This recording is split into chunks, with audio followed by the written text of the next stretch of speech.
umesikia mbiu, Yesu okoa, utangazeni kote, Yesu okoa, tiini amri hiyo, nchini baharini. Mpendwa mtazamaji wa Hope Channel Tanzania na Mahubiri TV Online, ni wakati mwingine tena ambapo tunakutana kwenye kipindi chetu cha Na Tuombe. Kipindi kinakujia kila wakati siku kama ya leo na masaa kama haya. Ninajua kwamba Jumatano iliyopita hatukuwa pamoja kwa sababu ya program maalum ambayo ilikuwepo, lakini kwa neema ya Mungu tumerudi tena katika kipindi chetu cha siku hii ya leo. Nikukumbushe tu ya kwamba mwishoni kabisa mwa kipindi cha leo tutakuwa na muda mzuri wa maombi. Tunapokea maombi kwa njia ya simu, tunapokea maombi yale ambayo watu wanachati kwenye YouTube moja kwa moja pale, lakini pia tunapokea shuhuda mbalimbali ambazo watu wanamshuhudia Mungu kwa matendo yake makuu ambayo Mungu ametenda. Muda kama ukiruhusu siku hii ya leo, tunaweza tukasoma baadhi ya shuhuda. Lakini kama muda hautatosha, tutasoma shuhuda hizo Jumatano ijayo. Na namba ya kutuma shuhuda, namba ya kutuma maombi ni 0755 932 283. Narudia tena, 0755 932 283. Kumbuka, kwa walioko nje ya nchi unaanza na plus 255 au jumlisha 255, ndipo utakuja kuweka ile namba, na unaweza ukatupata kwa njia ya WhatsApp. Tuma tu ujumbe wako. Haijalishi ya kwamba tutachelewa kuona ushuhuda wako, usiwe na wasiwasi. Tambua kwamba watu ni wengi, ni maelfu ya watu, na tunapitia message, na kila message ambayo tutaipitia tutakujibu ili kuonyesha kwamba message ile imetufikia. Lakini kwa zile za maombi, kwa sababu ya wingi wa message ambazo zinakuja, ninaombea message kwa ujumla, kama vile tunavyotumia ule mtindo wetu wa maombi tunayoweka kwenye mabox. Kwa hiyo haijalishi kwamba mimi nimeiona au sijaiona, Mungu ameiona. Kumbuka, ujumbe huu ambao unatuma ni kwa ajili tu ya kuonyesha kile ambacho kiko ndani ya moyo. Ni ishara ya kile ambacho kiko ndani ya moyo. Kwa hiyo hakuna muujiza wowote katika mimi kuiona message, ila kuna muujiza katika Mungu kusoma moyo wako. Mungu akubariki sana. Kabla ya kuanza somo la leo ambalo ni muhimu sana katika maisha yetu ya kiroho, tuanze na kualika uwepo wa Mungu katika fikra zetu. Tuombe. Baba, katika jina la Yesu, ninakushukuru sana kwa siku hii ya leo. Asante kwa ajili ya mtazamaji ambaye umempatia neema ya kusikia maneno yako katika masaa haya. Ninakusihi sana ukapate kumgusa mtazamaji, ukamgusa anayesikiliza, ukaniguse na mimi ambaye ninaongea. Niwe chombo tu katika mikono yako, lakini maneno yote mazuri yatoke kwako.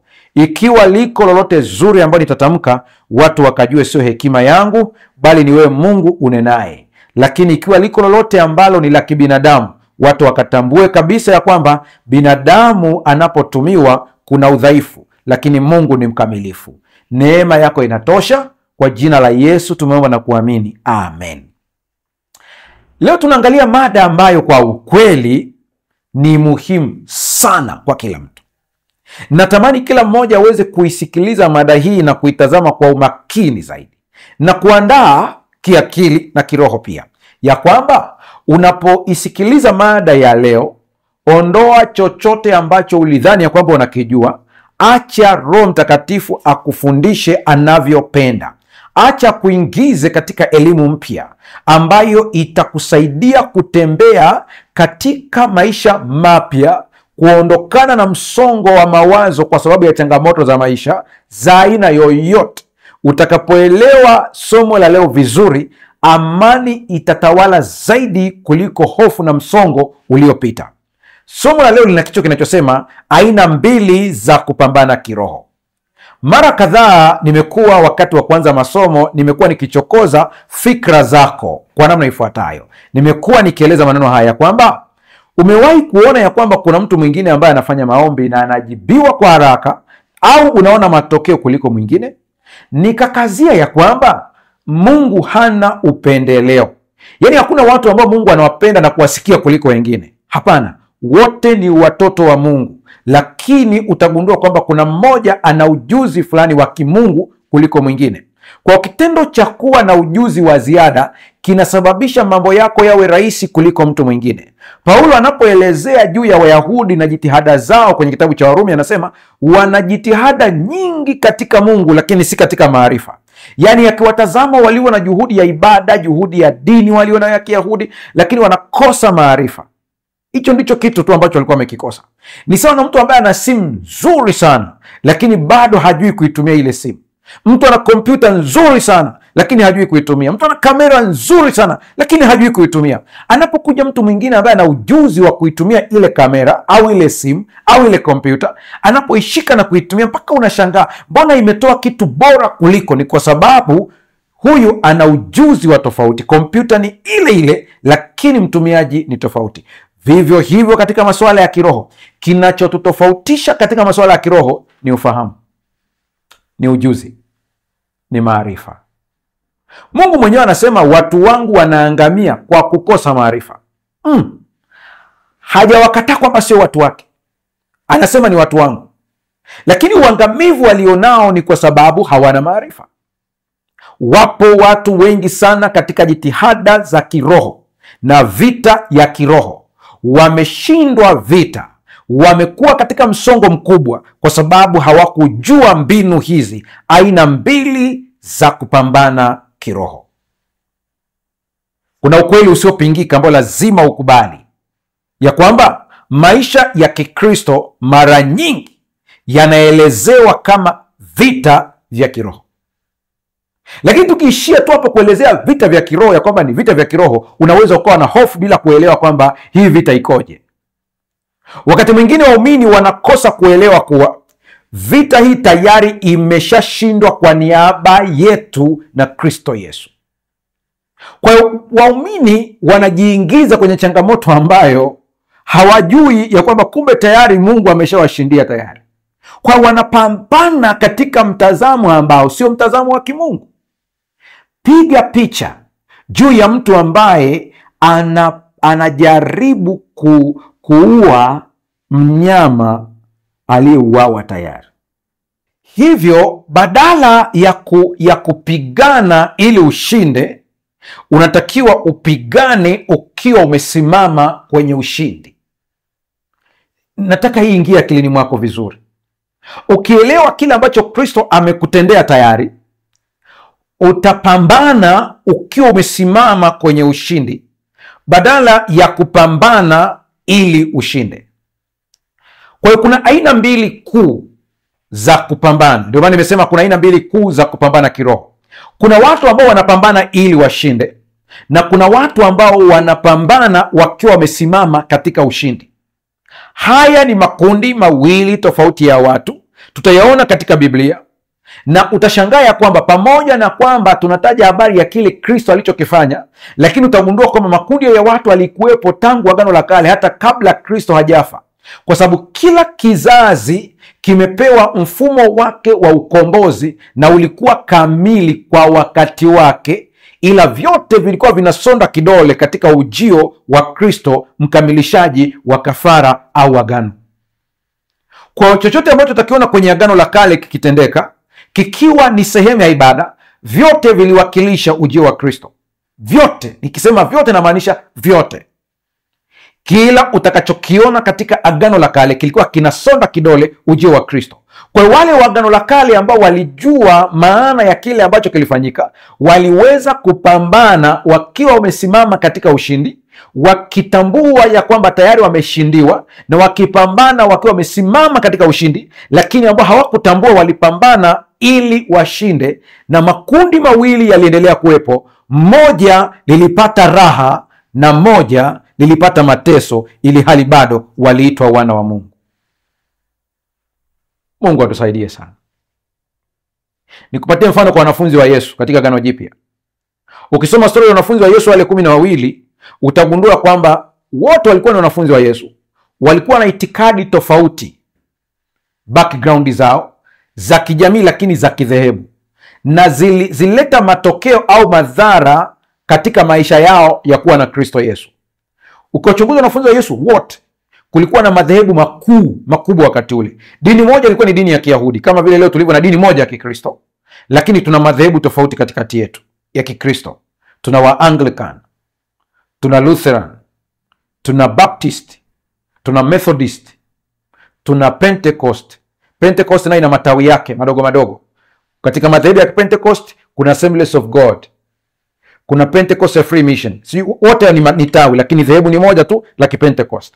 Unapokuja kuna Wasabato, utakuta kuna hapo Baptist pia wamegawanyika. Kuna Baptist wa Kisabato na kuna Baptist ambao wanashika Jumapili. Kwa hiyo hayo yote ni madhehebu. Ukija kwa wanafunzi wa Yesu walikuwa na madhehebu yao, lakini walipokuja kwa Kristo Yesu wote walionyesha matokeo ya kule walikotoka. Mchungaji, sijakuelewa. Ukisikia Biblia inataja habari ya madhehebu ya dini ya Kiyahudi ambayo yalikuwepo, kuna kundi moja ambao lilikuwa linaitwa Wazilot au Waselot. Wako pale katika moja wapo wanafunzi wa Yesu. Kulikuwa na kundi la Mafarisayo, walikuwepo mle ndani ambao ni dhehebu. Kulikuwa na Masadukayo, lilikuwa ni dhehebu lingine. Kwa hiyo na madhehebu mengine mengi ambao unaweza ukayataja hapo katika listi. Sasa maana yangu ni nini? Yohana katika wote ndiye aliyejua kupumzika katika Kristo peke yake. Ndio maana hata anapotajwa, anatajwa kwamba yule mwanafunzi aliyependwa. Ikiwa Yesu anapenda wote, kwa nini Yohana atajwa kwamba anapendwa? Ina maana wengine walikuwa hawapendwi. Ukiangalia utagundua kwamba hili neno mwanafunzi anayependwa alilisema Yohana yeye mwenyewe. Nimekazia hili tena, narudia. Wewe usisubirie mpaka mchungaji akuambie unapendwa na Mungu, jiambie wewe mwenyewe kwanza. Kwa unapoona maisha yao wote utagundua walikuwa na maisha tofauti. Yohana anakufa akiwa na zaidi ya miaka 100, inakadiriwa hivyo, na wanahistoria wanatofautiana katika hili, lakini unaona kwamba hata staili yake ya kifo ni staili ambayo amekufa natural death, cha asili, kizuri, kisicho na maumivu. Ndiye pekee ambaye mafuta yalishindwa kumchemsha. Ndiye pekee ambaye alipelekwa Patmo wakidhani ya kwamba wamemtenganisha na watu, wanafunzi wake wa karibu ambao walikuwa wanamtia moyo, wakidhani kwa kumtenganisha na watu wa karibu watakuwa wanamuua kisaikolojia. Lakini katika kisiwa cha Patmo anakutana na Yesu na anaandika kitabu cha Ufunuo. Maisha ya Wakristo makundi mawili, wote wakijita Wakristo, kundi la kwanza likifurahia wokovu, kundi la pili likipambana kupata wokovu ambao umeshakamilishwa tayari. Wewe upo kwenye kundi gani? Sikiliza vizuri siku hii ya leo. Tuanze na kundi la kwanza ambalo lina watu wengi sana. Kundi la kwanza liko na watu wengi sana. Namba 1, kupigana kwa ajili ya ushindi. Hili ni kundi la kwanza ambalo liko na Wakristo wengi sana. Wanapigana kwa ajili ya ushindi. Na kuna uwezekano mkubwa hata wewe ambao unanitazama leo, maisha yako ya kiroho yamekuwa ni maisha ambayo hayana kupumzika, kwa sababu unapigana ili ushinde. Tangu mpokee Yesu hujapata ahueni. Mara unapambana na wachawi, mara unapambana na watu kule kazini, mara sio unapambana na kina nani. Yaani maisha yako hayana ahueni, hayana pumziko. Tatizo sio kwamba Yesu hana nguvu. Tatizo ni wewe umeshindwa kupata utambuzi wa rohoni. Tatizo sio kwamba Mungu hana uwezo. Tatizo ni kwamba wewe umeshindwa kupokea uwezo. Mungu akusaidie uweze kulielewa hili. Utakapolielewa hili, maisha yako yatakuwa ni maisha yaliyojaa tabasamu. Unaweza kusema, lakini mchungaji, wewe ndio umetufundisha katika sifa za heri ya kwamba heri wenye huzuni, heri wale katika zile sifa za heri, na ukasema kwamba kuna watu ambao wanapata huzuni kwa ajili ya dhambi. Tabasamu litatoka wapi kama kuna huzuni kwa ajili ya dhambi? Mtu ambaye anapata huzuni au kuumia kwa sababu ya dhambi, anaumia akihitaji kuwaonyesha wengine wokovu ulioko ndani ya Kristo Yesu ambaye ameupata yeye na kuwekwa huru. Kwa hiyo haumii kwa msongo wa kukosa usingizi, anaumia kwa kuongeza jitihada ya kuwafahamisha wengine juu ya Kristo anayewaweka huru. Hii ndio tofauti yake hii. Anza kutazama vizuri hili jambo, liingie kwenye akili yako. Kupigana kwa ajili ya ushindi ni tofauti na kupigana kutoka kwenye ushindi. Ni vitu viwili tofauti. Zaburi 144 fungu la 1, Biblia inasema, na ahimidiwe Bwana mwamba wangu, anifundishaye mikono yangu vita, vidole vyangu kupigana. Daudi kuna siri alikuwa anajua kuliko wengine wote, na tutaanza kuzigusa baadhi yake. baadhi yake tutazigusa, na hii imenishawishi kuandika mada maalum kabisa ya siri ya Daudi ya ushindi na maisha yake yote. Kwa nini alikuwa tofauti na wengine? Daudi anataja, anasema, nahimidiwe Bwana mwamba wangu. Unapotaja mwamba, kuna maana nyingi ndani ya neno mwamba. Ni mwana mashairi huyu. Mwamba ni sehemu ambayo unasimama ili kuona mbali. Mwamba ni sehemu ambayo unaweza ukasimama kumkimbia adui ukawa pale juu. Mwamba ni sehemu ambayo inakuficha dhidi ya mvua. Mwamba ni sehemu ambayo inakuficha dhidi ya mishale ya adui anapoirusha. Unajificha kwenye mwamba, zile silaha zinagonga juu ya mwamba. Mwamba umebeba vitu vingi. Ni kana kwamba Daudi anasema Mungu ni kila kitu katika maisha yangu, lakini anasema anifundishaye mikono yangu vita. Kwa mpaka mikono yake Daudi anasema, unavyoniona nikipigana, aliyenifundisha hivyo ni Mungu. Kwa hiyo katika kila jambo ambalo Daudi alipitia, alimuona Mungu akimpitisha katika mafunzo. Ona mtazamo wake ulivyo tofauti. Yupo katikati ya Wafilisti, anamkimbia Sauli, anakaribia kuharibiwa na maadui zake, yuko porini. Badala ya Daudi kulalamika ya kwamba Mungu, mbona umeniacha naishi kwenye mapango na pambana na nyoka, mbona umeacha adui yangu ananiwinda na kunitafuta, sijalala ndani ninalala nje. Badala ya kulalamika katika staili, anasema hii ni staili ya Mungu ya kunifundisha vita. Ahimidiwe Mungu ambaye ananifundisha, maana nipo kwenye mafunzo ili nikapambane huko mbele zaidi, kwa kuwa Bwana amenishindia kila kitu, ananiandaa kuutwaa ushindi ambao amenipa tayari. Hata kama umepewa ushindi, kama hujui namna ya kuutwaa, huwezi kuufaidi. Nimemtolea mfano mwana maigizo mmoja ambaye ni Mchina, anaishi kule Marekani. Naweza nisipatie jina vizuri, lakini wanamfahamu kama Jack Chan, na jina lingine nadhani anaitwa Lee katika michezo kadhaa ambayo amecheza. Ni tajiri mkubwa sana katika waigizaji. Inasemekana kwamba aliandika wosia wa mali zake, na wakati ameandika wosia wa mali zake, ikawashangaza wale wanasheria na baadhi ya watu. Wakamuuliza, mbona mtoto wako unamwachia mali ndogo sana, lakini unaelekeza mali yako kwa hizi taasisi zinazosaidia watu wenye changamoto ambao tunaita charity organizations? Jack Chan akajibu akasema, kama hana akili ya kutafuta mali zake, hata nikimpa za kwangu atapoteza. Ni sentensi ambayo ni nzito kweli kweli. Hujai kuona watu ambao wameachiwa urithi na baba zao, lakini baada ya pale kampuni zilikufa? Hujai kuona watu ambao waliachiwa magari na wazazi wao, lakini aliishia kuwekewa mawe, maana hayaendi tena? Maduka yamekufa, mali zimekwisha. Unafikiri tatizo ni mali? Tatizo sio mali, tatizo ni yule. Na wewe tayari kuna ushindi ulishapewa tayari, lakini ukiona bado hujaanza kufurahia ndani ya Kristo, tatizo sio kwamba ushindi hukupewa, ila hukujua kuutumia ushindi au hukupokea ushindi. Daudi anasema, anifundishaye mikono yangu vita, vidole vyangu kupigana. Ni Mungu ndiye atendaye haya. Hebu tuendelee kuangalia kwa undani zaidi kupigana kwa ajili ya ushindi na kupigana kutoka kwenye ushindi. Kumbuka nimekuambia ni vitu viwili tofauti. Angalia maneno haya. Kupigana kwa ajili ya ushindi ni wazo la kiroho linaloeleza hali ya muumini ambaye anahangaika ili kupata ushindi, badala ya kupigana akiwa tayari ana ushindi ndani ya Kristo. Ni mtazamo wa maisha ya Kikristo unaoegemea kwenye juhudi binafsi au matendo ya kujitahidi kumpendeza Mungu. Zingatia hii maana vizuri na uanze kujifanyia tathmini wewe mwenyewe katika maisha yako. Ukijifanyia tathmini utaanza kugundua kwamba umeishije. Maisha yako ni mpiganaji wa aina gani? Mpiganaji ili ashinde au mpiganaji ambaye ameshinda tayari? Kupigana kwa ajili ya ushindi ni wazo la kiroho linaloeleza hali ya muumini ambaye anahangaika ili kupata ushindi. Hujawahi kuona kuna watu wana relaksi sana ndani ya Kristo Yesu? Wana raha ndani ya Yesu Kristo. Si kwamba hawana changamoto, lakini wamejua kuzikabili kutokea kwenye ushindi, badala ya kuzikabili ili wazishinde. Nadhani kuna mtu bado anasema mchungaji, bado sije. Tunaenda zaidi, usio na wasiwasi. Tunaenda zaidi ya hapa ili uweze kuelewa. Target yangu ni kukuelewesha ili uweze kusimama na Mungu aendelee kukuonyesha kile ambacho amekutendea na uishi kwa amani zaidi. Sikia. Na kuongezea tena ili tu kudadavua zaidi, na kuongezea tena zaidi, angalia vizuri slide yako wale ambao mnafuatilia kwa njia ya television.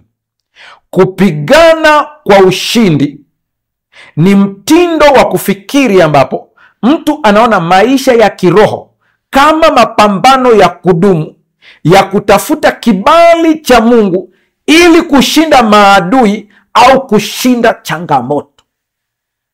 Kwa hata maombi ya huyu mtu anapoomba, maombi yake yako hivi, ni maombi ambayo yamejawa na maswali. Nimemkosea wapi Mungu ili asinikubali? Kitu gani nimetenda mpaka Mungu hasikii maombi yangu? Ukijisikia unapoomba unakuwa na mawazo haya, wewe unapigana ili ushinde. Upo kwenye kundi la kwanza ambapo utateseka kweli kweli, na wewe umeshateseka kweli kweli. Ikiwa ukiona tu vitu haviendi, unaanza kujikagua, hivi mimi nimemkosea wapi Mungu ana hasira na mimi? Ni kweli Mungu anachukia dhambi, hii haiwezi kubadilika. Mungu anachukia dhambi, lakini Mungu anakupenda. Hebu piga picha juu ya mtoto wako ambao umemzaa, ndipo uanze kuangalia wewe na Mungu jinsi unavyokuwa. Piga picha mtoto wako wa kuzaa, unamkuta hataki kurudi nyumbani, anashindwa kuja kukuambia kwamba anaumwa, na kweli anaumwa, anaogopa. Lakini ukimuuliza kwa nini unaogopa, anakuambia kwamba nilikuwa naogopa kwa sababu nakumbuka nilishawahi kukuibia sukari. Lakini ukimtazama na kidonda mpaka imeanza kunuka. Mbona ukuja kuniambia nikupeleke hospitali? Nakwambia mimi nimekukosea sana mpaka naogopa kuja kukuambia kwamba na kidonda, naogopa, ninawaza nitaanzia wapi. Kama wewe binadamu utaumia ukijua mtoto wako amekuwa na kidonda hadi kimenuka kwa sababu alikuwa anaogopa kukujilia kwa sababu anahisi amekukosea, ikiwa hili litakuuma, habari gani juu ya Baba yako aliye mbinguni ambaye ana dawa na tiba ya kila kitu, lakini unaogopa kumwendea, au unamwendea kwa mashaka maana unajua ulimkosea na unahisi anakuchukia. Akili yako isije kachanganya haya kwenye kapu moja. Chuki ya Mungu dhidi ya dhambi sio chuki ya Mungu dhidi yako. Popote ukimwona Mungu anaonyesha hasira ya dhambi, ile hasira haiko juu yako, iko juu ya dhambi. Ndio sababu hata katika madhehebu yetu tunapoongelea habari ya moto wa milele wa baadaye, tunapishana hapa. Wako watu ambao wanaamini ya kwamba Mungu atawachoma watu milele na milele, wale waliomkataa Mungu, maana Mungu hamlazimishi mtu. Kwa kuna kundi ambao limemkataa Mungu, hao watachomwa milele na milele. Watu wanaamini kwamba ni milele na milele isiyohesabika, wanaendelea kuungua mchana na usiku, na wana mafungo ambao wanayatumia. Lakini kundi la pili linasema hapana, huu ni ukatili. Yaani Mungu gani ambaye atafurahia kuwaona watu wake wakiungua milele na milele kwa sababu ya dhambi walizokataa kuzitubia, wanaungua milele na milele? Ana raha gani? Maana Mungu ana uwezo wa kuona pote mahali pote. Mungu wa namna hii haexist. Kwa wakati mwingine usishangae watu wakichallenge wengine ambao wameshindwa kupata majibu, wana challenge kana kwamba Mungu hayupo, maana kuna picha imeletwa na dini ya Mungu katili. Lakini uhalisia uko hivi. Mungu anapotaja kwamba watu wataungua milele na milele, neno milele na milele ni lugha ambayo katika mahesabu ya kibinadamu hatuwezi kuhesabu na kuelewa ile miaka kwa lugha ya hapa duniani. Lakini ukweli ni kwamba watakuwa majivu juu ya nchi. Maandiko yako wazi, yanasema watakuwa majivu juu ya nchi, na watakatifu watatoka nje kuyatazama majivu ya waliomwasi Bwana. Maana yake ni kwamba watakoma kuwepo, hawatatambua lolote, watapotea kabisa, hawataonekana tena. Ina maana kwamba watakufa wasionekane, maana Mungu hawezi kufurahia kuona watoto wake wakiteseka milele na milele. Hata hivyo neno moto wa milele, kuchomwa moto, ni fumbo ambalo kuna siku taliongelea vizuri maana yake hasa ni nini. Sio mtazamo wa moto unaouwaza wewe huu wa kupikia ugali. Mungu atusaidie sana. Kupigana kutoka kwenye ushindi. Kumbuka vizuri kabisa, nimesema kupigana kutoka kwenye ushindi ni mtindo wa kufikiri ambapo mtu anaona maisha ya kiroho kama mapambano ya kudumu ya kutafuta kibali cha Mungu ili kushinda maadui au kushinda changamoto. Sio mpango wa Mungu watoto wa Mungu wasilale usingizi usiku, kila saa wanateseka, wako macho, wakiogopa mashambulio ya wachawi au nguvu za giza. Biblia iko wazi, nasema yeye humpa mpenzi wake usingizi. Mungu anataka ulale vizuri na uamke mchana ufanye kazi. Utaniambia sasa, mchungaji, mbona Biblia imesema kesheni mkiomba? Neno kesheni mkiomba, angalia hata kwa lugha tu ya mkoloni, ni neno limetumika watch. Watch maana yake ni nini? Lazima uangalie neno watch maana yake ni nini, sio tu kukaa macho, linamaanisha kuwa makini. Mchungaji, sijakuelewa. Okay, ngoja nikupe mfano. Shambulio la kiroho jinsi lilivyo. Mashambulio ya kiroho ni vita katika ulimwengu wa kiroho, ulimwengu usioonekana. Unapokaa macho bila kulala wakati ule usiku unapolala, una maana ya kwamba mwili wako uko macho. Vita ya kiroho, mwili uko macho. Hebu tumia tu akili ya kawaida. Pastor, bado sijakuelewa. Na mimi nataka unielewe zaidi. Vita ni ya kiroho. Umepanda kitandani, umekataa kulala usingizi. Unahitaji kukesha ili wachawi wasikushambulie. Kilichoko macho ni roho au ni mwili? Kwa mwili wako uko macho kwa ajili ya roho. Wewe acha kujitesa. Mungu hayuko hivyo. Mchungaji, kwa hiyo inakuwaje? Kuwa imara kiroho, mwelewe Mungu alivyo kiroho. Hata kama ukiwa umelala usingizi, umelala mwilini, lakini kiroho umeunganishwa na Mungu. Hii ndiyo inayokupa ushindi. Wako watu kadhaa wameshuhudia mashambulio yamekuja wakiwa wamelala, na walikemea kiroho wakiwa wamelala usingizini, na waliamka wakiwa ni washindi tayari. Unatakiwa uadvance kiroho, usibaki hapo hapo ulipo. Usibaki darasa la kwanza kiroho. Kuwa, nenda zaidi ya hapo. Toka hapo ulipo, endelea zaidi ya hapo. Kuwa zaidi ya hapo. Tutaona jinsi ambavyo maandiko yanaposema. Katika mtindo huu wa kupigana ili ushindi, ambao ni mgumu zaidi, mtu anatafuta ushindi kwa kutumia jitihada na mbinu binafsi. Ingawa ni kweli kuwa waumini wanakutana na majaribu na upinzani, Biblia inatufundisha kwamba vita tayari imeshindwa na Kristo, na sisi tunapigana kutoka kwa uhakika wa ushindi ulio tayari.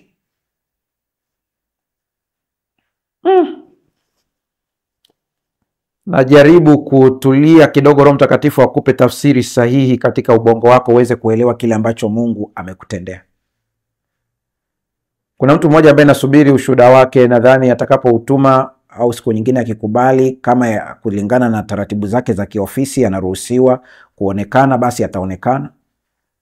Lakini namkumbuka sana, ni kijana ambaye alikuwa ni mchapakazi katika jeshi, mzuri kabisa. Lakini alikuwa ameharibiwa sana na pombe.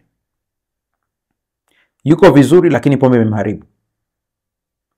Siku moja mama yake akaja na yeye. Ukimtazama yule kijana unajua kabisa hapendi ulevi. Lakini afanyeje? Kuna nguvu imemkamata zaidi hapo. Alikuwa amechoka mpaka akalia machozi. Mama ananiambia nina vijana wawili wote wako hivi. Yaani kana kwamba nataka kusema, sasa mimi nitafanyaje? Huyu ndiye ambaye ameajiriwa. Na yuko vizuri kabisa. Unajua kuna yule mtu ambaye yuko vizuri hata ofisini kwako kiasi kwamba unaogopa hata kumfukuza kazi, kwa sababu hata kama kuna mambo yako sawa, lakini kuna vitu amewazidi hata wale ambao wana tabia nzuri. Ni aina ya kijana ambaye nakwambia. Tukaomba. Wataalamu wa psychology wanajua kwamba pombe ni addiction. Na ili kumshauri mtu aweze kuacha pombe, kuna sessions kadhaa za kisaikolojia. Nimezifanya practically. Lakini kwa huyu, jinsi ambavyo nilimtazama pia, nikaona kabisa anapambana na natamani aweze kuwa sawa, hata awaridhishe mabosi wake, wakuu wake katika kitengo kile cha jeshi ambako yupo. Maana amewadisappoint sana. Na wao wanamuona ni kijana mzuri. Tukafanya maombi. Nikamwambia mama yake kwamba sasa unataka tu mama ufumbue macho uone kila kitu. Lakini kijana yeye afumbe macho. Nikamwambia ombi la leo, ubongo wake unasafishwa kabisa. Kiasi kwamba kila kitu ambacho kinamuelekeza kwenye addiction ya pombe kinaisha. Akiwa ameamini kweli kweli, maana ameteseka, amekata tamaa. Baada ya pale alifunguliwa kabisa, akaondoka. Sikupata mawasiliano tena kwa muda mrefu. Nakumbuka siku moja niko Iringa. Mama yake amenipigia simu sana. Akaniambia kuna watu wanakutafuta ambao wanajua habari za huyu kijana. Amebadilika mpaka wanashangaa. Yaani hata mimi nimepelekea taarifa baadaye sana kiwa yule kijana kumbe yuko vizuri huko, maana sikupata taarifa tena. Unasema mchungaji unamaanisha nini? Nilikaa nao kabla na nikawaeleza hiki ambacho na wewe nakueleza. nikawaeleza ya kwamba kila tunachokitaka kipo, kila ushindi tunaotafuta Yesu alishatupatia tayari. Yesu haumbi ushindi leo, alishaumba, una exist tayari. Yaani mpaka mwanadamu anaumbwa, kila tatizo liloko lina majibu yake. Nirudie tena, sio lazima uje tuonane uso kwa uso. Hata hivi unavyonitazama kwenye television, ukiamini hivi, inatokea hapo hapo ulipo. Shuhuda nyingi tumekuwa tukizipokea kwa watu ambao waliamini na wakaona matokeo makubwa kuliko unavyoweza kufikiria wewe. Huko nakoenda maeneo mbalimbali, naona Mungu atusaidie sana. Sikiliza, kutoka katika dhana ya kupambana ili ushinde na kupambana kutokea kwenye ushindi, kushifti kutoka hili wazo moja kwenda wazo nyingine ni hatua. Ni kawaida hata baada ya hili somo kujikuta shetani anajaribu kurudisha kwenye wazo la zamani kwamba pambana ili ushinde, kana kwamba wewe ndio unapata ushindi. Kuna saa utajikuta umerudi kule pa zamani, lakini ukikumbuka, rudi tena pale pale, rudi katika mstari wa kwanza ya kwamba mimi tayari ni mshindi. Tutaona hapo baadaye jinsi ambavyo Kristo ametushindia na tunatakiwa tutembee katika ushindi tulioshindiwa tayari. Tutaona mpaka namna ya kuapply hii nguvu mpya ya ushindi ambao tumepata tayari kupitia Kristo Yesu. Sasa ni tabia gani au ni mambo gani ukiyaona unajua kabisa wewe unapambana ili ushinde na sio kupambana ukiwa umesimama katika ushindi tayari? Mambo gani ya muhimu natakiwa uyaelewe siku hii ya leo? Tabia gani? Sikiliza kidogo. Sifa muhimu za dhana hii ni zipi? Za kupambana ili ushinde. Narudi tena, nataka uelewe kuna tofauti ya kupambana ili ushinde na kupambana ukiwa umesimama kwenye ushindi. Kilicho kizuri ni hiki cha pili, maana kina kupumzika zaidi, kina msongo kidogo, kina raha nyingi, kina nguvu nyingi. Haina maana hutapitia changamoto, lakini changamoto utazishinda kwa kutumia hii njia. Hiki cha kwanza ambacho wengi wako hapo, kina mateso mengi, kina kukosa usingizi, kina kufunga kwingi kusiko na matokeo ya kiroho kama jitihada binafsi. Hiki cha kwanza kina kutoa sadaka ili umuwini Mungu, umshawishi Mungu. Hiki cha pili kina kutoa sadaka kwa kushangilia na kufurahia kile ambacho Mungu amekutendea. Viko tofauti kabisa. Na tumeanza na hiki cha kwanza ili uweze ukiona. Utatambuaje kwamba unapambana ili ushinde katika struggle na mateso makubwa? Utatambuaje? Twende tuone. Wale wanaopigana kwa ajili ya ushindi wanaishi na hofu ya kushindwa. Kwa hata kama ni pale kwenye biashara yako, umeona kuna mashambulio ya kiroho kutoka kwa majirani zako, mawakala, maana wale sio maadui zako. Adui yako ni shetani kupitia watu. Pale kwenye familia yenu, pale kazini, upo katika staili ya woga. Hata maombi yako ni maombi ya woga, wasije wakanivurugia biashara, wasije wakanivurugia wateja, wasije wakanisababisha hiki. Yaani uko kwenye wasiwasi kila saa, unaangalia chakula kisije kikawekewa sumu, chakula kisije kafanyiwa hivi, kule kwa Wasambaa kuna kitu nakiita zongo, wasije wakaloga chakula changu. Yaani uko kwenye suspect. Kila saa unaishi kwenye woga. Hata huna raha ya Kristo Yesu, nikana kwamba shetani ana nguvu kuliko Yesu. Kosa kubwa sana. Kosa kubwa sana. Mwenye nguvu kuliko wote ni Yesu Kristo. Lakini unaishi kana kwamba sio. Unaishi kwa hofu ya kile ambacho shetani anaweza kukifanya kuliko ujasiri wa kile ambacho Mungu anaweza kufanya. Wale wanaopigana kwa ajili ya ushindi wanaishi na hofu ya kushindwa na wanajiuliza kama wamefanya vya kutosha au kama wataweza kushinda. Wanapigana kwa kutafuta kupokea kibali cha Mungu na watu. Kuna mtu ambaye anapambana ili kutafuta kubalike na Mungu, lakini kuna mtu anapambana akijua amekubalika.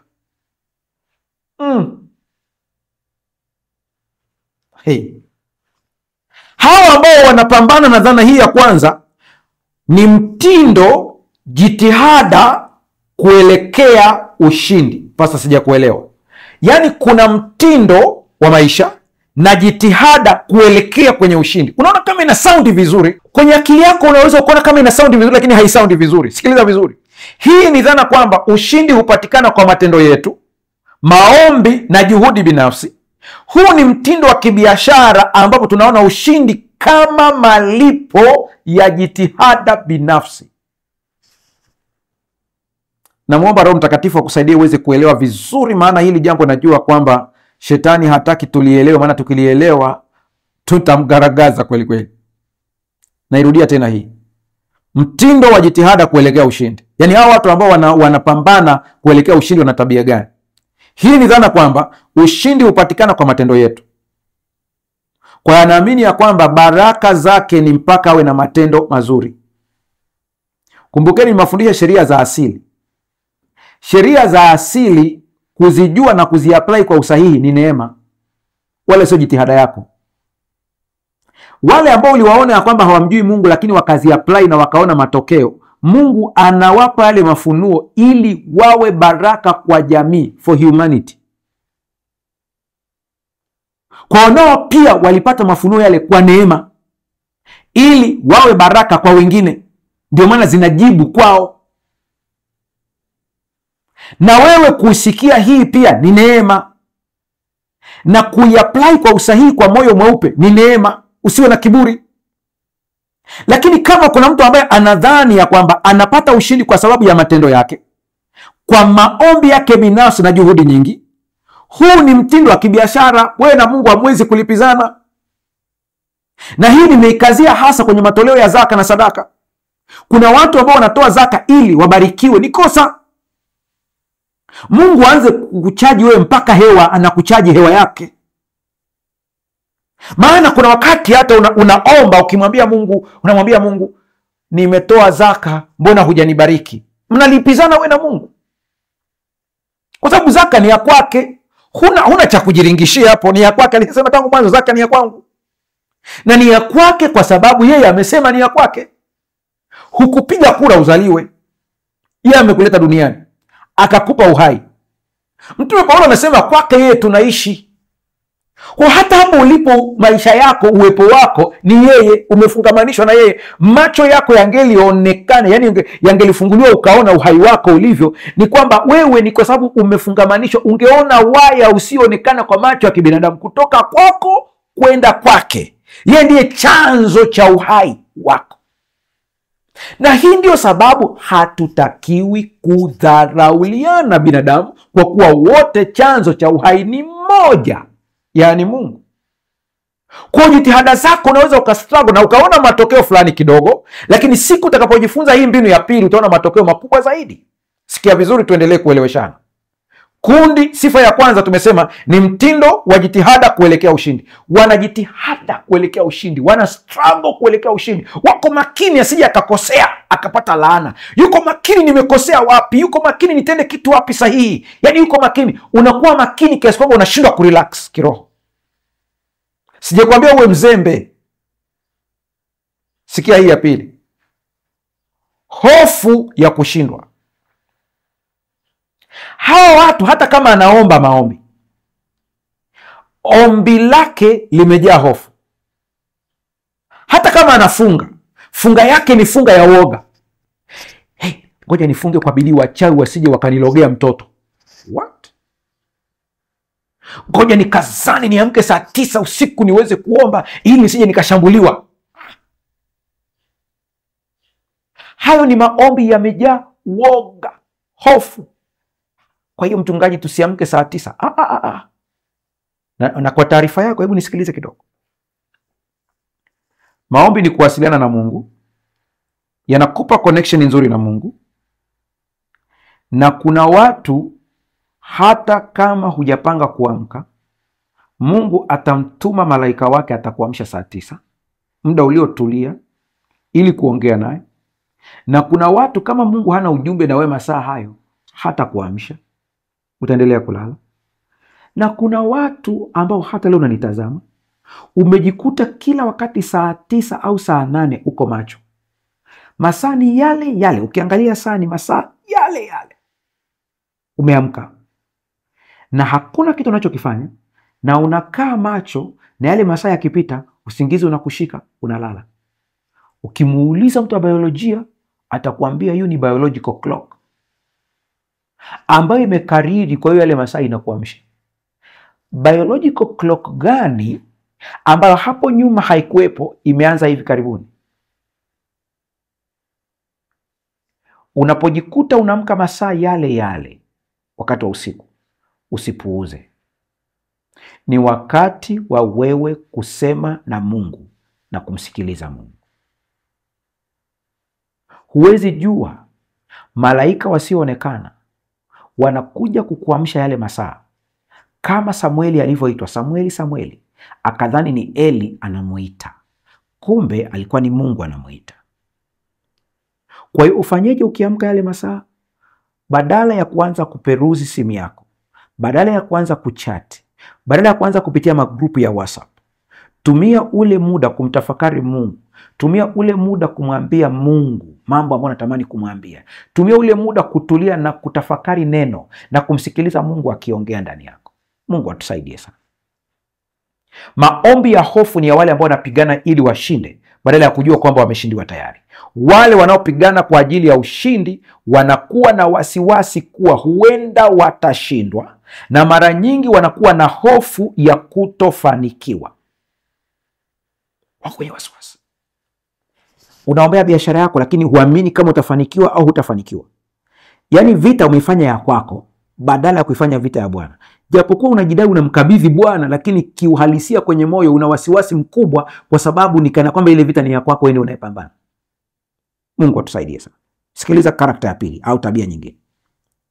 Hawa watu wana tabia ifuatayo, nayo ni hii: ukosefu wa kutegemea kazi iliyokamilika ya Kristo.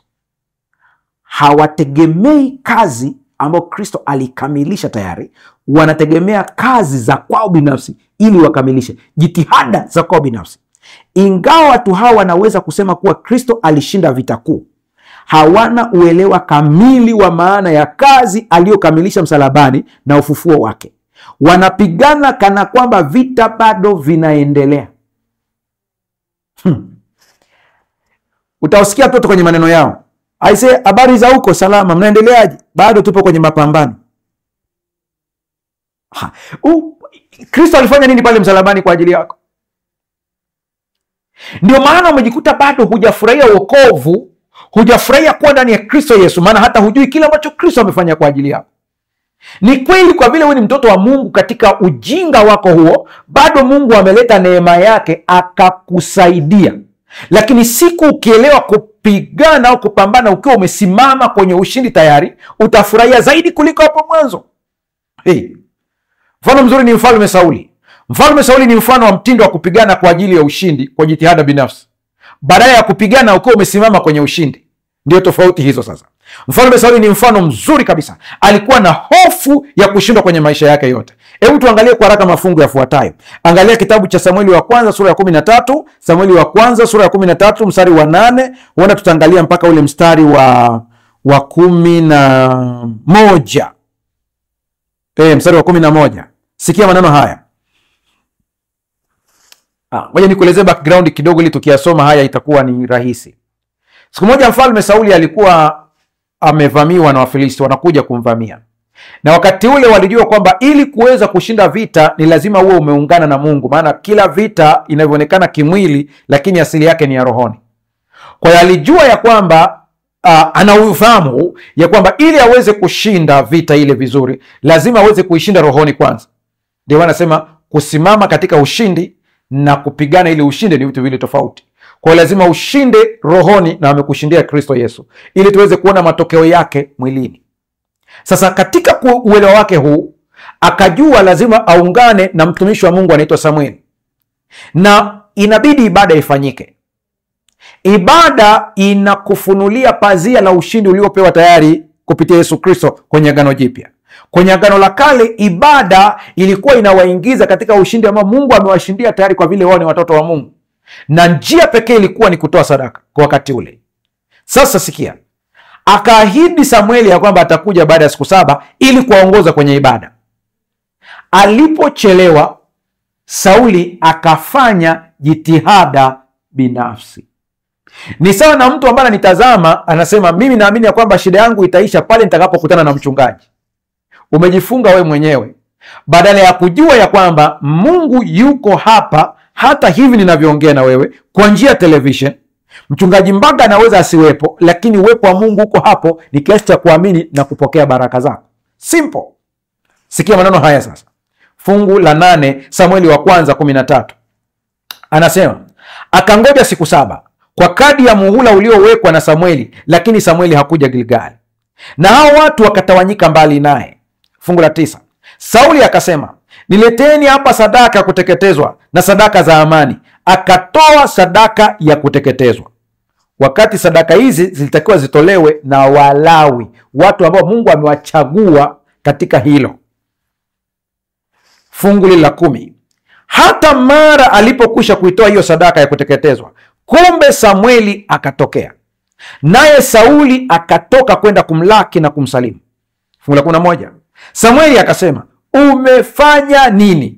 Sauli akasema, ni kwa sababu naliona ya kuwa watu wanatawanyika mbali nami, na wewe hukuja siku zile zilizonenwa, nao Wafilisti wamekusanyika pamoja huko Mikmash. Fungu la 12. Basi nikasema, Wafilisti watanishukia sasa mpaka Gilgali, kabla sijaomba fadhili za Bwana. Kwa hiyo nalijishurutisha nikatoa sadaka ya kuteketezwa. Hakupaswa kufanya hili. 13. Naye Samueli akamwambia Sauli, umefanya upumbavu, hukuishika amri ya Bwana Mungu wako aliyekuamuru, kwa maana Bwana angaliufanya ufalme wako kuwa imara juu ya Israeli milele. Yaani uliogopa Waisraeli wasikuache, uliogopa wasikukimbie, badala ya kusubiri na kumtumaini Bwana ukaogopa. Umefanya upumbavu. Alifanya jitihada binafsi, japo katika sura ya kidini, lakini hakumtegemea Mungu. Alichopaswa kufanya ni nini? Mungu alitoa maelekezo kwamba anayepaswa kuitoa sadaka ya kuteketezwa ya sadaka ya amani ni Samueli, maana Mungu amemchagua kwa kazi hiyo. Wewe umechaguliwa kwa kazi ya ufalme, ulitakiwa ufanye kazi ya ufalme wewe. Lakini imekuwaje sasa umeingilia kazi za kikuhani kwa sababu ya kuogopa watu? Ina maana kwamba aliona kana kwamba Mungu amemwacha. Mchungaji, unamaanisha nini hapa? Mtu anayepigana akiwa anahitaji kushinda anakuwa na woga hata pale anapoona Mungu amechelewa, anakuwa mwoga akidhani Mungu amemwacha, anakuwa mwoga, anajaribu jitihada zake binafsi. Lakini mtu anayepigana akiwa kwenye ushindi anasimamia maelekezo ya Mungu hata kama haoni matokeo. Sasa hiyo ndio tofauti yake hiyo. Sauli alishindwa kumngojea Samueli kwa ajili ya sadaka, na alijichukulia jukumu la kutoa kafara ya sadaka mwenyewe. Alikuwa na hofu ya kushindwa vita na kupoteza hadhi yake, hivyo alijichukulia hatua mwenyewe na kufanya jambo hilo ambalo halikuwa lake. Alitegemea utiifu wa matendo badala ya kumtegemea Mungu.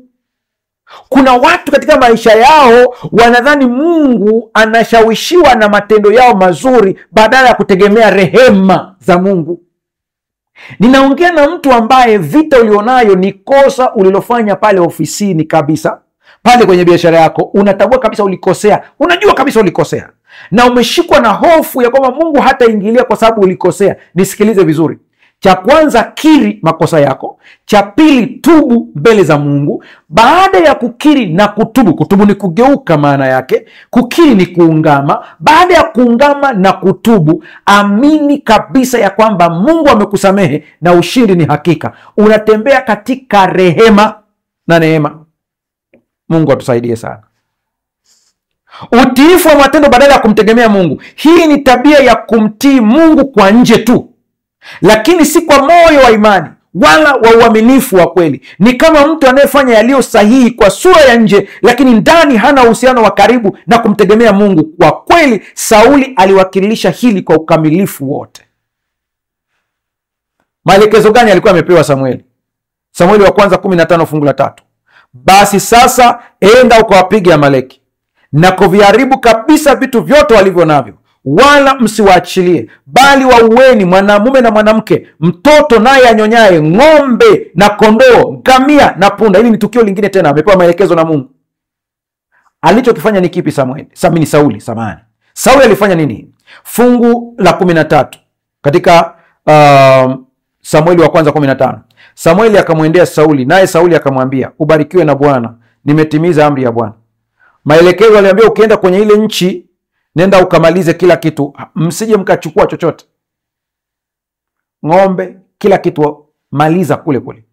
Alichofanya ni nini sasa? Tuangalie tofauti yake sasa. 13. Samueli akamwendea Sauli, naye akamwambia, ubarikiwe na Bwana, nimetimiza amri ya Bwana. Fungu la 14. Samueli akasema, maana yake ni nini basi hiki kilio cha kondoo masikioni mwangu, na huo mlio wa ng'ombe ninaousikia? Kule juu aliambiwa kila kitu wakiangamize kule, lakini sasa hivi wameleta kondoo, wameleta na ng'ombe. Fungu la 15. Sauli akasema, wamewaleta kutoka kwa Waamaleki, maana watu waliwaacha hai kondoo na ng'ombe walio wazuri, ili wawatoe dhabihu kwa Bwana Mungu wako, nao waliosalia tumewaangamiza kabisa. Umemgundua kwamba kule ameambiwa angamiza kila kitu, ila amekuja na vitu, hataki kukiri kosa. Anasema watu wameleta kwa ajili ya sadaka, waliosalia tumewaangamiza kabisa. Ni mjanja fulani hivi ukimtazama vizuri. Fungu la 16. Ndipo Samueli akamwambia Sauli, ngoja nami nitakwambia neno aliloniambia Bwana usiku huu. Naye akamwambia, haya, sema. Akamwambia yote alimwambia, akamkumbusha Bwana alivyomtoa katika umaskini wake wa kawaida hadi kumfanya kuwa mfalme. Fungu la 19. Mbona basi hukutii sauti ya Bwana, bali ukazirukia nyara, ukafanya yaliyo maovu machoni pa Bwana? Fungu la 20. Sauli akamwambia Samueli, hakika mimi nimeitii sauti ya Bwana, nami nimemleta Agagi mfalme wa Amaleki, tena nimewaangamiza Waamaleki kabisa. Fungu la 21. Ila watu waliteka nyara kondoo na ng'ombe walio wazuri katika vitu vinavyowekwa wakfu, kusudi wavitoe dhabihu kwa Bwana Mungu wako huko Gilgali. Mungu alisema kwamba anahitaji atolewe sadaka. Mungu hakutaka sadaka hapa. Wao ndio wanajaribu kumuonga Mungu. Kuna watu ambao hata maombi unayoyafanya, ibada unazofanya, unamrudia Mungu sio kwa vile ni Mungu, ila ni kwa sababu unataka ajira. Sadaka unayotoa sio unatoa kwa kutambua kile ambacho Mungu amekutendea kama ibada, ila unatoa ili Mungu akufanyie jambo fulani. Ni kama kumhonga Mungu. Unaweza kusema, lakini mchungaji umetufundisha wewe huyu ya kwamba tunapoenda kutoa sadaka zetu tuzinenei sadaka yetu katika maombi. Ndio, sadaka inayotolewa kwa moyo wa ibada ni eneo la kukutana na Mungu, sio eneo la kumhonga Mungu. Kwa unapokutana na Mungu kwa njia ya sadaka, ukiwa unajua kumwabudu Mungu kwa njia ya sadaka, ndiyo sehemu yako ya kupokea baraka kama matokeo ya ibada, lakini sio kama matokeo ya kumhonga Mungu. Tofautisha vitu hivi viwili, sije ukavichanganya kwenye kapu moja. Njoo muangalie Sauli, maisha yake, Daudi jinsi alivyo. Sauli anapambana ili ashinde, alishindwa. Maana aliyempa ufalme ni Mungu, ni Mungu alipaswa amtetee. Aliyekupa elimu ni Mungu, sio wewe. Mungu atakutetea katika elimu yako. Aliyekupa kazi ni Mungu. Labda uniambie hii kazi uliipata kwa jitihada zako mwenyewe, ndio maana unahitaji kuitetea kwa jitihada zako. Mungu akusaidie sana. Hata afya njema, kila kitu ni yeye. Lakini mchungaji, tukienda hospitali, utaenda hospitali, utapewa dawa. Mungu asipoweka mkono wake kwenye dawa, huponi. Usije ukaanza kumsifia daktari kuliko kumsifia Mungu. Daktari ni chombo mikononi mwa Mungu. Relax. Wamekuambia ugonjwa hauponi, ndio. Wao ndio wamesema. Lakini Mungu anasemaje? Na yaponya magonjwa yenu yote. Kwa kupigwa kwake sisi tumepona.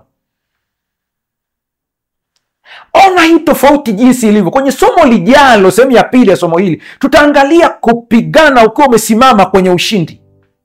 Tutaanza kuona jinsi Daudi yeye alivyokuwa anapigana akiwa amesimama kwenye ushindi na jinsi alivyokuwa anashinda. Utaona tofauti ya watu hawa wawili kabisa katika maisha. Sikiliza vizuri. Rafiki yangu unayenitazama, chochote unachokipitia, usiangamie kwa kukosa maarifa. Unapopambana kuiokoa ndoa yako kwa jitihada zako, utaipoteza. Watu wengi walioingia kwenye jitihada zao binafsi kujitoa kwenye matatizo yao bila kufuata mwongozo wa kimungu, waliongeza matatizo zaidi. Sasa nasema, mchungaji, tufanyeje? Tukae bila kushughulika? Hapana, sijakwambia ukae bila kushughulika. Tatizo ni kwamba shughulika yako unavyoshughulika wewe ni shughulika inayotokana na hekima ya kimungu au hekima binafsi. Paulo anasema hivi, ufanyieni kazi wokovu wenu wenyewe kwa kuogopa na kutetemeka, mkijua ya kwamba ni Mungu atendaye kazi ndani yenu, kutaka kwenu na kutenda kwenu. Kwa ukumbe, hata katika wokovu unasema ufanyieni kazi wokovu kwa kuogopa na kutetemeka, lakini huko anakuambia ni Mungu atendaye kazi ndani yenu, kutaka kwenu na kutenda kwenu. Angalia sentensi vizuri. Anayetaka ndani yako ni Mungu, ndiye amekupa uwezo wa kutaka. Anayetenda ndani yako ni Mungu anayetenda ndani yako. Vyote vyatokana na Mungu, sio jitihada binafsi. Kwa kabla ya kuanza kupambana kuiokoa ndoa yako, kuwa mtu wa maombi ya utulivu. Maombi ya utulivu ni yapi? Ni maombi ambayo hayana mhemko. Nilimwona mtu mmoja alikuwa mbele ya rais. Rais anamwambia, sasa nifanyeje? Anasema, wamenionea sana. Wamekuonea nini? Ingilia kati. Ndiyo, niingilie kati kitu gani? Acha tu rais, tunateseka. Dakika zinaisha mpaka rais anaondoka, hujasema kitu. Vivyo hivyo na wewe ambaye unapambana ili kupata ushindi, unajikuta kwamba kwanza tukio likitokea unakuwa na msongo kwanza. Ndio maana Yesu anasema, yuko wazi, njoni kwangu ninyi nyote msumbukao na kulemewa na mizigo, nami nitawapumzisha. Unapoona changamoto yote iko mbele, iambie akili yako, majibu ya tatizo langu yapo. Ushindi umepatikana kwa Kristo Yesu.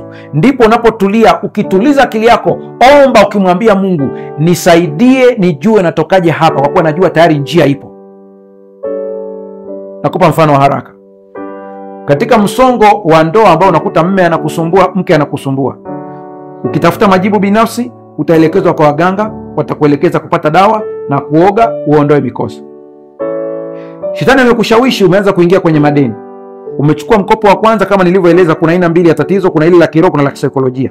Umechukua mkopo wa kwanza, ukaenda kuchukua mkopo wa pili ili uweze kulipa mkopo wa kwanza.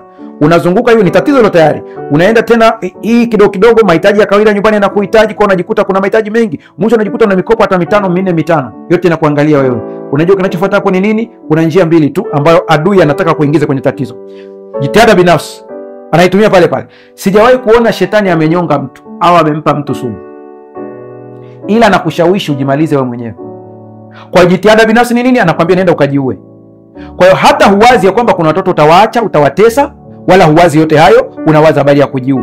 Mwingine unatumwa kwa waganga, nakwambia ili kuzuia wasikusumbue watu ambao wanakudaidai hawa, nenda kwa waganga. Kwa hiyo unajikuta umeongeza tatizo juu ya tatizo, shida juu ya shida. Nami nakuitisha wito leo, mgeukie Mungu, muulize akupe hekima. Yeyote aliyekosa hekima na muombe Bwana, Bwana atamsaidia. Tukiingia sehemu ya pili, kupambana kutokea kwenye ushindi, utaelewa kwa kina kupambana ukiwa umerelax, umepumzika. Njoni kwangu ninyi nyote msumbukao. Sijui unapitia kitu gani. Endelea kuandika maombi yako hapo tuweze kuomba pamoja. Mungu ameshakuandalia ushindi wako tayari kwa kila jambo unalolipitia. Bwana ameshaandaa. Hata Hajiri alipolia ya kwamba mtoto anakufa kwa sababu ya kukosa maji, Mungu hakutengeneza maji mapya. Biblia inasema Mungu akamfungua macho yake akaona maji.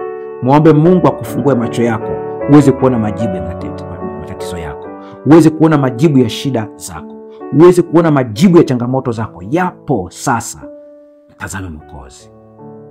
Endelea kuandika maombi yako, endelea kucomment. Tunakwenda kuomba sasa. Kwa mazingira uliopo tunakwenda kuomba. Tuombe. Baba, katika jina la Yesu, ninakutukuza sana kwa ajili ya siku hii ya leo. Wako wengi wanapambana ili washinde, ili hali umewashindia tayari. Kwa sehemu ya kwanza ya somo hili, naomba ukapate kuwafungua fikra zao, naomba ukafungue akili zao, naomba ukafungue mitazamo yao, naomba ukafungue kuanzia leo wakaone ushindi ambao tayari umewapatia. Chochote wanachokipitia sasa, hata kama ni kigumu kiasi gani, huenda ni shule tu, ya kuelekea pale mbele, kama Daudi asemavyo, Mungu unayefundisha mikono yangu na vidole vyangu kupigana. Huenda unawafundisha tu, wao wameona kama ni adhabu. Msaidie yule ambaye anapitia changamoto ya ugonjwa. Msaidie Mungu yule ambaye amefungwa na nguvu za giza. Magonjwa yote na yaamuru kwa jina la Yesu, achia kabisa kuanzia leo. Uvimbe katika tumbo, changamoto katika kichwa, kila aina ya magonjwa katika damu, nguvu za giza, mapepo kwa aina zake, ninawaamuru kwa jina la Yesu Kristo, achia. Changamoto katika biashara ambazo zinazuia maendeleo, kwa jina la Yesu Kristo, achia kabisa. Muache mtoto wa Mungu awe huru. Achia hiyo ndoa, achia elimu yake, achia ubongo wake, achia familia yake, achia mtoto wake, kwa jina la Yesu Kristo, amen. Mungu akubariki sana. Endelea kusambaza masomo haya. Usisahau kubonyeza like katika somo hili na subscribe, ili somo hili liwafikie wengi. Bwana akubariki.